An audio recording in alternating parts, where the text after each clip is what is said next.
Hey everybody, well the time has come. I'm finally starting treatments tomorrow, and thanks to everybody's wonderful support and help, I am prepared. Part of getting prepared has been packing my antique mall spaces full of merchandise because I might not be able to visit for a little while. So I sent merchandise to Kentucky, I sent merchandise to Florida, and I want to show you what I did in Washington in my 3 mall spaces. I've been shopping a lot, preparing YouTube videos for the next several months, and because of that and not doing shows, I had a lot of really good stuff to put out, and so I have packed them full.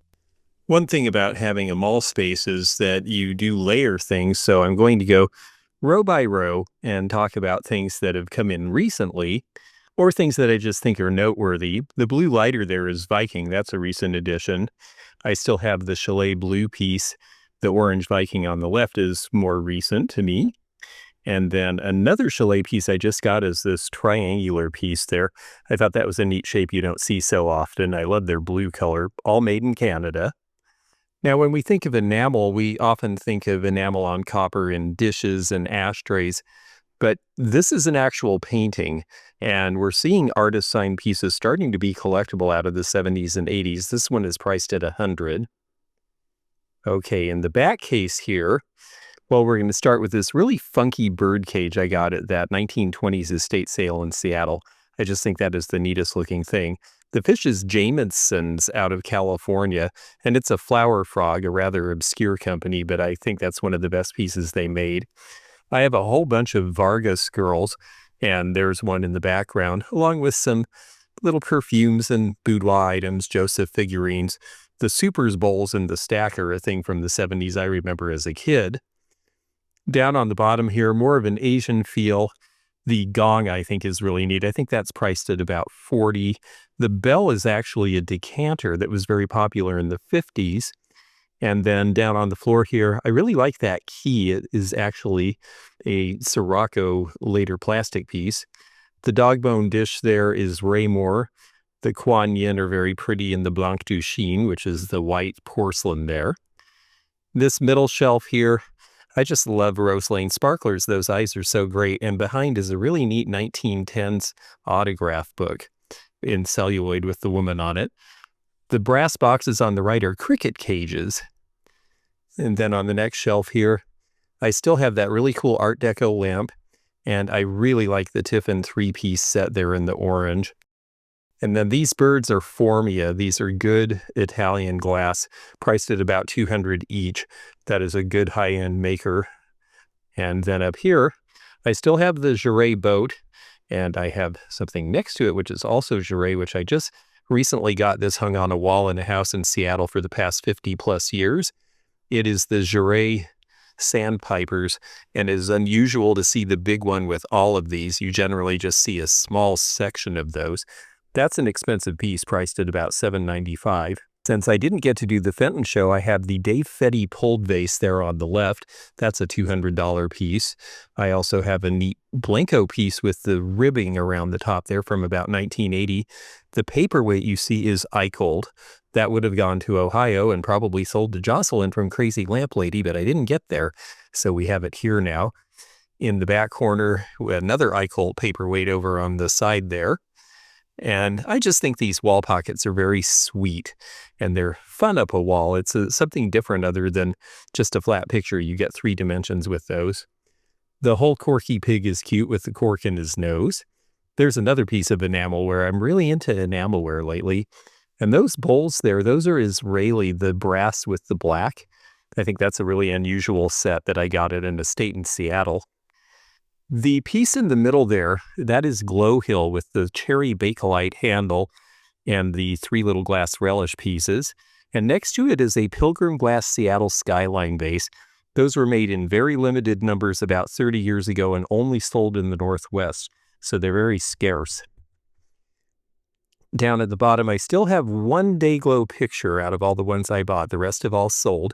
That came out of a place in Ohio called Vanguard. In front of it, you see a Red Wing Smart Set salad bowl.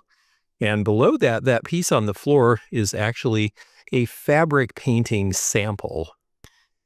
And then we still have this really great owl lamp, as well as that neat maroon umbrella stand from the 1930s. To the right here, we have the big Hager black vase, a pair of snowshoes, and that little plaque laying flat has the original totem pole from Pioneer Square in Seattle. Behind that is a piece of lawnware, those funky plastic things that you would put colored pegs in and hang as lights. The second shelf here, I still have the blue Hager vase with the majorette. I think she's very cute, or ballerina. And behind another Vargas print. Snowshoes, you know, people decorate up in the mountains year-round here, so I left those in. And then the hanging macrame table. I get a big kick out of that. I just got the chrome table that the Alki point is under. Those are bus signs from old Seattle routes. I've sold a bunch of those already. And then there's another chrome table on top. I am rich in chrome tables right now, as well as a few pieces of neon. I like the one on the left. It's a dragonfly, and that was a studio piece. I moved the salt and pepper shakers to the right so you could see them better. They were pretty hidden. And then we have the Doonesbury piece here, the print that was done for Starbucks. I have 2 of those in the space, as well as the Viceroy Open sign. Cigarette collectibles are definitely collectible. The Winston-Salem piece is something that somebody could use to put a collection in, like I've done with the shakers that you see on the shelves here. I added to that collection as well. I'm selling off a big collection of a few hundred shakers that I got in Kentucky. And then a couple of hats sitting on this big drum here. I've had the drum a while. I think it's just sort of buried, unfortunately. One thing about putting so much into space is, well, you get to where people can't see it all. I added a lot to the ephemera, some airline ephemera, because we are in Boeingville. Also, the royal family, since the Queen is no longer with us. Smokey the Bear, because everybody loves Smokey. A couple of editions of my book on treasure craft, and some books in general, Northwest themes primarily. I like the Krylon display from the 50s. And then here, the Chihuly book is a really good one. That is definitely a collectible edition. Any of those old art glass books are seeming to sell well now. This is my whimsy shelf, just a lot of fun things. The little smoker man on the right I think is cute. I love the poodles. And below that, we have postcards, a bunch from the 1909 Seattle World's Fair just came in, as well as some menus from the Olympic Hotel, which is the fancy old-time hotel here in Seattle. And then various things, Look magazine from the 30s, and a really neat Oregon and Washington linen down on the bottom there. And yes, I've really packed it in. So we put another shelf here. We've got the Marimekko tablecloth there, as well as a bunch of bookends. I really like the Trojans particularly. A circus program from a local circus that came here, and some Don Blanding books. Okay, on this shelf, we still have the Abingdon Star and that really interesting colored Murano piece with the nubs. I'm surprised I still have that. I think that's so interesting. Over here on our front table, the McCoy piece is the triple tulip. And to the right, we have this wonderful Witco piece. They've actually hung this elsewhere in the mall so that it could be hung properly. That bar on the right actually suspends it.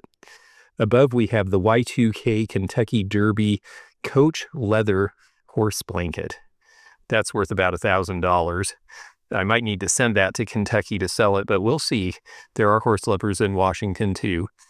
A whole bunch of Blue Heaven dinnerware from the 1960s. Love that pattern, very modern. And I have pretty much everything to set a table with. But then I think these bar stools are fun. They're recovered. They're originally from the 70s.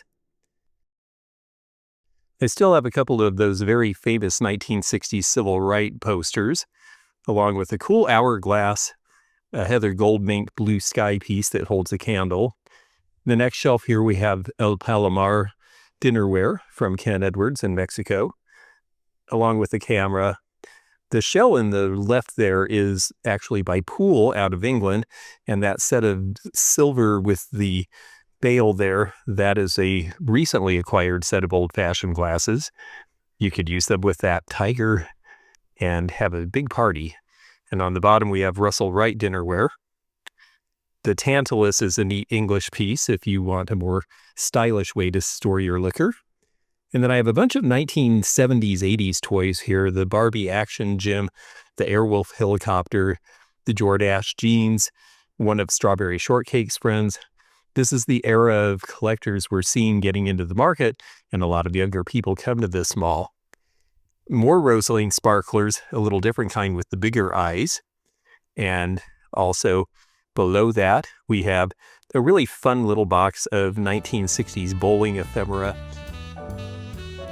By the way, I do have people who can fetch some of these things for me if you see anything that you like and would like to add to your collection. So please, if you see something that appeals to you, send a timestamp and what the item is to me at theantiquenomad@gmail.com, and we'll check to make sure it's still in stock and what the price is and let you know. Now we're moving on to Centralia and Tower Avenue antiques.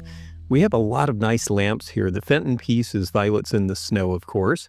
On the right, we have a Port Marion coffee pot. There's also a big tureen in the space. Cute hat pin holder there on the right. The pink piece is actually Fenton, and next to it is a very nice Picard decorated piece, and more Fenton on the bottom, as well as Carlton ware leaf dishes. I just think those are cute. Over here, we have this really fun painting of the Cardinal at the Piatto. Below that, mainly paper ephemera and books. I did just put a whole box of postcards in that are fresh. And we also have some stereo cards as well as other paper ephemera. The little table sold right after I took this picture, but that wonderful Westmoreland powder blue compote is still available. And the doggy on the floor, this is very cute too. And I really like that panda, the enamelware. Behind we have some Adirondack stick frames and a silhouette, and the little figure there is a Dutch figure from New York from about 1930, the little bronze. These are pillow covers from various places that were done as souvenir pieces in the 40s and 50s. I do have several sand paintings in stock. I have a whole space of Western-related things downstairs, but I've carried some of it upstairs too, because I just have a lot of this flavor right now, including the Alaska basket on the back there. That's a grass basket. The duck decoy is signed. I have a couple of Oddfellows vestments around its neck. The variegated glazed pitcher there with the stopper is rumrill from the 1930s. The candlestick is brass from London from about 1900. And the duck set there, this is actually Georges Briard, and there's the whole thing with the tray, the glasses, and the ice bucket. So that's kind of a fun grouping. I try to be thematic as much as possible because it makes it easier when things sell to replace and not just have a random mishmash. The bowl in the back there is Tlaquepaque, earlier Mexican before Ken Edwards came. And I've got horse bookends and a fun tobacco tin. Down here, the bald thing there is a chicken waterer and feeder, and next to it is something that slices tissue for labs. Very heavy. Some boots and shoes and moccasins, and a cranberry scoop made into a magazine rack. If you're enjoying this video like I enjoyed getting all of this ready, well, please hit thumbs up so that YouTube knows you like it. Please also subscribe if you haven't, because then you can click the bell to be notified of future videos. I am going to be continuing to do videos over the next 6 months, every Wednesday for sure, and Mondays as much as possible. So stay tuned for that. We'll play it as it goes. I still have a few pieces out of a collection of Ree Munoz, the Alaskan artist, and the Yo Play with the strawberries in it is one. The muff there is fur. The lamp actually also sold while I was here filming, so I have other lamps to put in its place.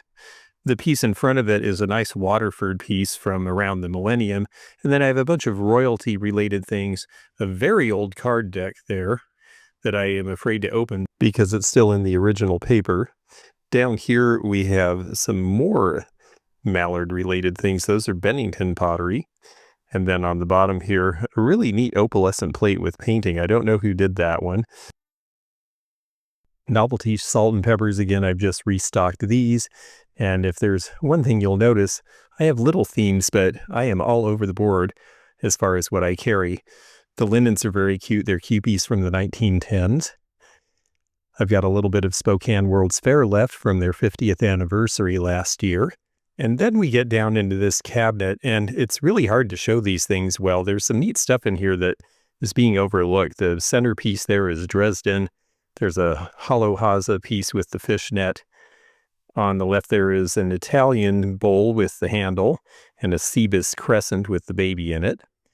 Cameras, I know I sold one of the cameras out of here, but I have a few. Hood ornaments, inkwells. I like having a variety of things, and mostly I put things over $50 or that I think are fragile into the showcases. The vase in the back there is Camark with the iris, and then the Nodders there. A couple of bags here. These are Joseph out of Belgium and France. There's another one behind Bradley and Hubbard Army figure from 1910. That's a pretty scarce piece worth a few $100s. And there's our other purse with the flowers hiding back there, all done in seed beads. I really like the opalescent blue trunk vase from the early 1900s. That's new to me. The brass candlesticks have been around a while, but they are quite lovely. And the Lenox piece on the left in the yellow is a pre-1952 mark, so that's a little different. On the shelf below, I put white things because it's a little dark under there, and I really like the syrup pitcher on the right from about 1900 in the floral painted art glass. And then below here, we have a Majolica tray on the right and an old ivory piece. That's the relish in the front there, the oblong. And then, oh yes, for all of you doubters, here are 1980s blue ribbon geese bowls, and yes, they sell. I've stacked it high, I've stacked it low. There is stuff all over the place. Clemenson's made the wall pocket on the left. Those are Bohemian cranberry flash lusters in the middle there from the mid-20th century, along with some really cute pieces like the copper luster in the back, the Carnival glass 1910s era tumblers, and then these Fostoria American hurricane candles, which are actually rather hard to find. I'm going to move this other piece so that you can see the carving inside of this pair of tables. These are from Hong Kong in about 1960. Below here, we have a Singer Featherweight sewing machine. I found this at a thrift store in Vancouver. I took the bobbin out and put it in the case because you have to be careful about people stealing the master bobbins from these. They're hard to find. On the wall here, we have more wall pockets. I got a big collection of those all at once as well. The painting is a listed artist from Oklahoma, even though it's a snow scene, from about 1910. I believe the artist is Hicks. And then below that, another Adirondack frame. The scene on the left is from the 1894 California Midwinter Exposition. The Hager piece there, I have one of these at home because a viewer gave it to me at a show. It's wonderful. And I found another one. So I decided to put this one out to sell. And it's from the 80s, but it's just so elegant and deco revival looking. I have some acro agate on this shelf. I got a huge collection of acro agate in Mexico. Several pieces have sold here, so I've restocked with more. And ironically, a few of them had mall tags from malls in Centralia from 30 years ago. The window in my space looks out on the 1912 train depot, and because it's a good day trip, a lot of railroad fans come here.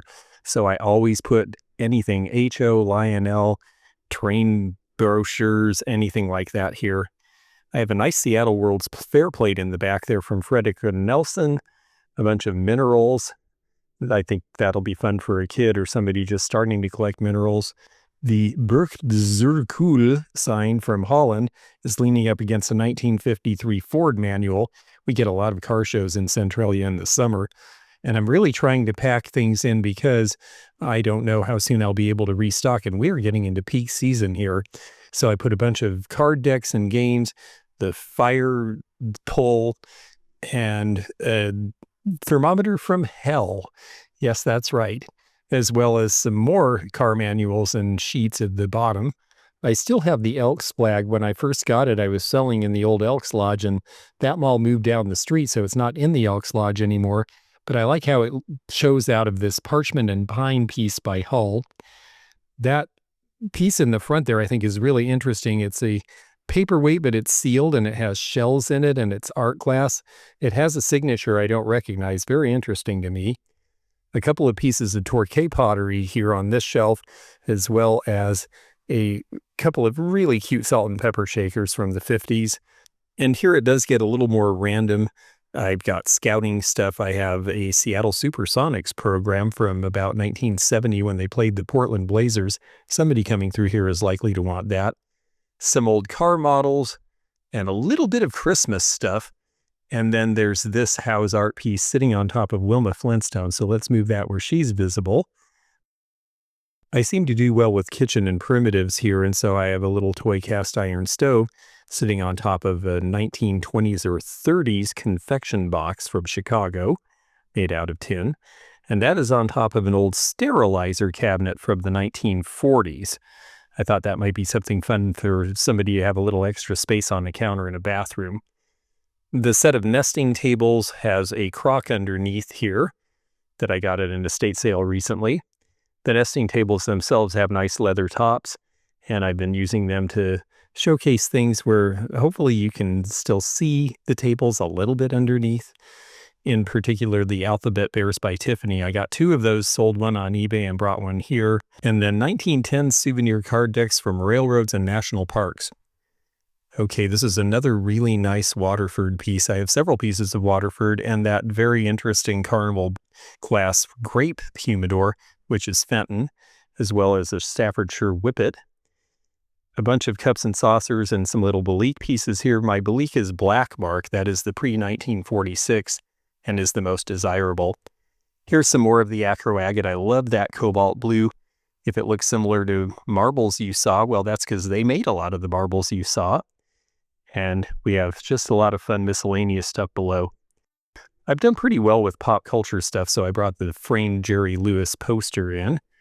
And here we go with a big stand of kitchen-related stuff. I love the sundial casserole in the red, late 30s by Hall China. And the cookie jar with the bell in the top of the schoolhouse is fun and annoying for kids who want to type a cookie or two. The 2 cocoa boxes there are actually from the 1920s. They came from that cool estate in Seattle. And the Red Wing Monk is a famous cookie jar from the 40s. And then up here we have a bunch of canisters, a really cool scale, a confectionery scale, and an old lunch pail from the mines. Down here we have a folding table set with the folding chairs. A lot of people use those in RV living now.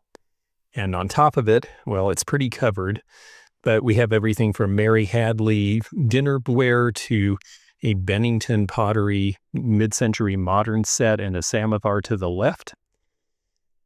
A few kitty things here. And then we have had this for a while, but it is a really impressive Capodimonte lamp. And it's got a great shade, so you wouldn't have to go find one for it.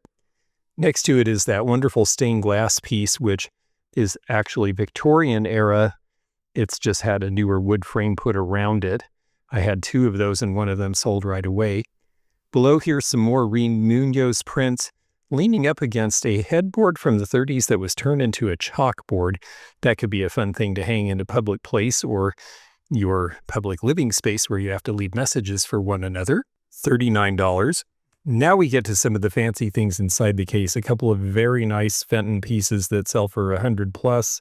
Some of the Franklin Mint Fabergé eggs, a nice 1890s clock, these wonderful Bohemian glass vases, and a couple of Staffordshire figures as well. I have a few Steins from around 1900, including Metlock. The Corday piece in the middle, the woman is very sweet. We don't see a lot of those anymore because they tended to get broken. On this side of the shelf, I've got everything from little marine ivory billikens to Seattle World's Fair items, San Francisco World's Fair items, a Royal Worcester little figure with the man, a Royal Copenhagen piece, and I've had it a while, but I still really like the mechanical toothbrush from the late 1930s. The rest of the case has some other things that are pretty neat too. I really like the Fenton with the woman. I think that the Swarovski piece with the dancer is very cute. The heart is Robert Held. There's another Swarovski piece. This carved piece in the middle is Dynasty Edition. It is Chinese, but it's actually high-end art, and they are collectible. Down below, we have the B&O railroad step, and we have the very cool tractor seat and a paymaster. And then I put a whole bunch of paper ephemera in here, everything from Liberty Magazine to political advertising to brochures from various West Coast cities, 1920s to 1960s. I think there's a little more railroadiana in there as well. We still have several pieces of Tlaquepaque pottery from Mexico from the 1940s and 50s to sell. I especially like the blue mug. And then a Blue Mountain Pottery black leaf. We don't see a lot of black from them, along with a couple of Sasha Brostoff Alaska line pieces and an Oddfellows flag. Coming over into the window here, we have the Coca-Cola clock on the right in the original box, and some stereo cards of the world. I sold the viewer, but stereo cards of the world are a really neat compendium to find intact like that. The toy typewriter is really fun and cute. Everybody pushes the thing to the side and can't figure out how to get it back, so we'll have to fix that. So the Japanese blue and white that is popular now from the 70s. The whole piece with the pink I think is nice, and the Roseville double vase I've always liked.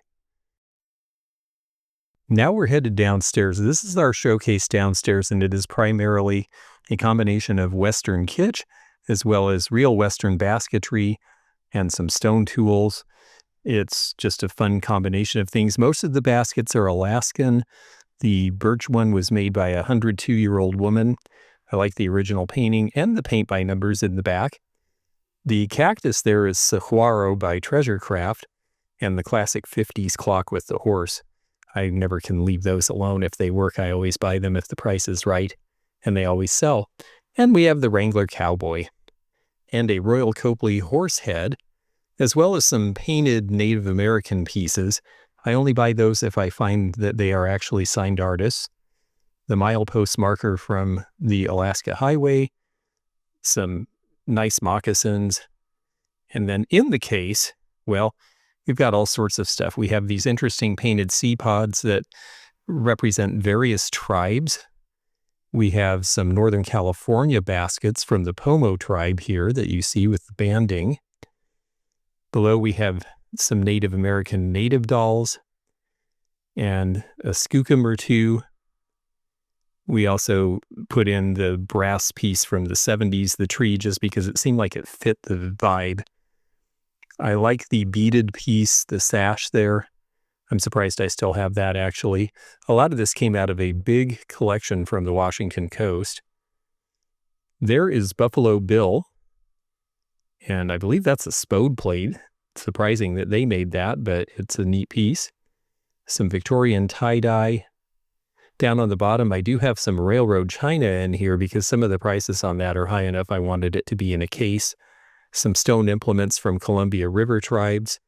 That plate there is Mountain Flowers by Southern Pacific Railroad.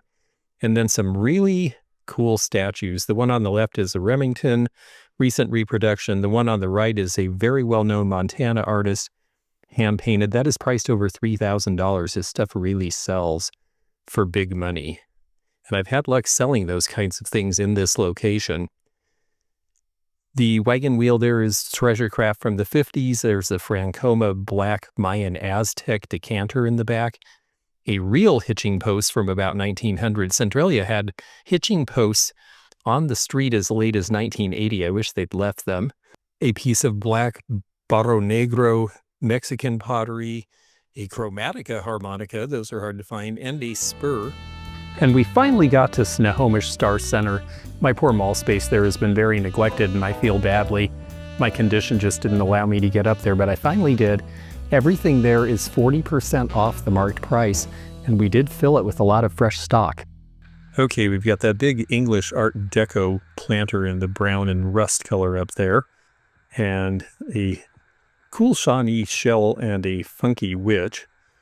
The blue glass bowl there is Home Guard. That's a really good piece. I'm surprised it's still there. The little candlelight to the right is Billary and Bach, and that has Mona Lisa. and her face comes out when you put a candle in it. There's a piece of Imari on the shelf there. I'm trying to make sure to add things like cloisonne and the Italian tree with the fruit and things that will really make this pop a little bit more.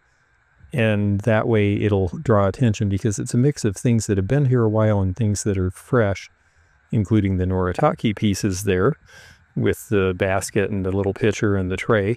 This is Lenox Mystic. This is actually a very collectible pattern, and that's a good trophy bowl and a good price with the discount. The little hats are Pipkin and Bonnet. They're the last two I have left from a collection that I had. I think these are really neat looking with the poppies. These are 1930s dinnerware. A little bit more Lenox Mystic. It really is a good pattern, and usually in the summertime we get people who collect Lenox from Oregon who come up actually to buy. I brought in some fresh kitchenware as well. The Italian rooster is really great, but he has a chip. The Watt pottery is in good shape, and I've got some various novelty salt and pepper shakers because I have those everywhere. The orange pitcher I would usually send to Florida, but it ended up here, and they usually sell here too. That's a knife rest, the apple with the 3 slots in it, as is the set of apples on the right. Apples everywhere because, well, Washington is apple country. This 1890s marble top sideboard is really a nice European piece, so I put a nice European clock on it as well, also made of marble. It's a big heavy thing. Next to it on the right there, that is Leonardo da Vinci by Lalique. More wall pockets from the collection that I got. And then I have a whole bunch of posters, a few lobby posters I'm able to open up. I put the names of all of the different movies on these so people can at least get the idea if it's something they're interested in. And of course, you know, I can't get near a mirror without saying, hello, everybody. Okay, let's see. We've got a Clemenson's razor bank. Here's this in close-up. Very nice clock. A couple of interesting little prints. I'll straighten those out a bit. Some political buttons. Some more fancy china. And then a candlestick phone. It needs a little bit of wiring to work on a new fixture, but it is all there. The painted slate is one of these artist pieces from New Orleans from the 1970s and 80s. And then our next shelf here, a bunch of Asian pieces that I just got. Below it, we have a miscellaneous random group of ephemera, everything from little critters from Alaska Airlines to 1950s educational films that are unintentionally hilarious. And matchbooks. There's just a lot of easy to pick up things for a few dollars in this space, as well as some more expensive stuff. The child's dishes are from the 30s. I have a huge set of this Homer Laughlin pattern, and I really like these metal sconces from the 70s that fold. You can adjust those candles outward any way you want. There's also one of the Cambridge Arms candle holders. Here's more of that pattern. I have a giant set of it. It's $50 for all of it at this point. Nice Art Deco black amethyst vase in glass and a deer tray in clear glass etched in the 50s. Some Syracuse china, including the nice covered casserole there. And then down here we have a lucite owl spoon holder and a hen-on nest from Mexico, of all places, and a perpetual calendar from BC. The big number was actually from a rodeo grounds.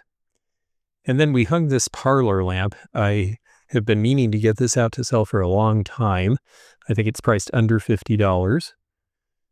Going back down here to the table, we have a Mexican creche. The table itself is interesting. It is shaped like bellows. A very small number of these were made in the 1960s by a California outfit. And you can see underneath it, there's more of that dinnerware. So, boy, if somebody needs a huge set for a wedding in June, I've got them covered. On the bottom here, this is a really cool piece. This is a chimney roof cover with the rooster on it from about 1900. And you can see it a little better inside the case there. It's a really neat piece. It's got one chip in the corner, but it's just something you don't see very often. I've only seen them in the Midwest, actually. The vase there is a Francoma limited edition, and the book is Scalia. Joseph Scalia did a lot of pictures of Mount Rainier and his local interest. Most of the baskets here, with the exception of the one I just moved, which is Pomo, are African baskets. and they're priced very inexpensively just for decorative use. Whereas these that I'm straightening out, I believe are Klickitat. Francoma made the canteen on the left there in the Mayan Aztec. The loom weaver there is a piece that was made in the Southwest and sold in the 70s as a tourist piece. The elk creamer is from 1910 Austria.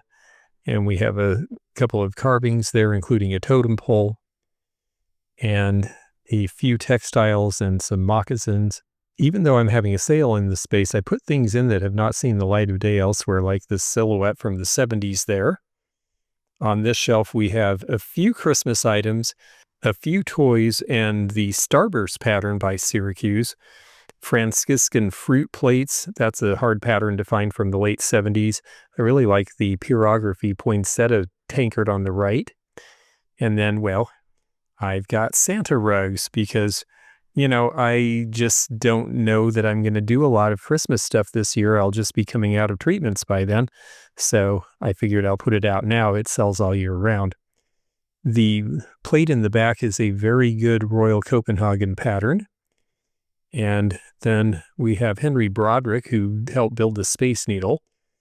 The blue and red is a nod to the upcoming 4th of July holiday. We have everything from Spode Mandarin dinnerware to Hazel Atlas sailboat and one of those red utility lanterns. An old Paris vase from the 1870s there. Up on top there, the center bowl there is chartreuse, and that is Blanco from the 50s. I put in a whole bunch of depression glass, including a bunch of cream and sugar sets, because I find that with depression glass being something that not everybody is collecting these days, if you put in sets of things that are practical, people will buy them just because they're cute, and they're certainly priced right with the discount. A couple of scales, there's a postal scale and then a laboratory scale, and a whole bag with more posters, lots of posters. The dinnerware on the bottom here is Centura by Corning. It's part of the Corel line, and it was a futuristic, very plain pattern, which I like. These dolls are Hakata dolls from Japan, showing various forms of traditional labor.